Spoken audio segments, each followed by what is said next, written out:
Of two powerful instances where God showed himself to be a God like none other.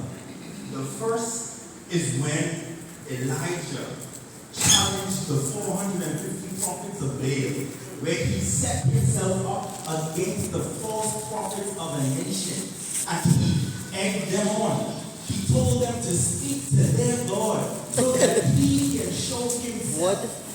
And then after he let them go on and on and on, Elijah stepped in to show who God was. So competition. He had made things difficult for himself by building that altar, by setting gallons and gallons of water on that altar. He then prayed a simple prayer. And Elijah said simple words. Lord, the God of Abraham, Isaac, and Jacob, let it be known today that there is a God in Israel. And I stand here to tell you today that there is a God here, that there is a God in the midst of your storms. There is a God in the midst of your sadness. And he invites us each and every day to turn to him so that he can lead us through. The second instance where God showed himself to be a God like none other is the death of his friend. And he tarried a while.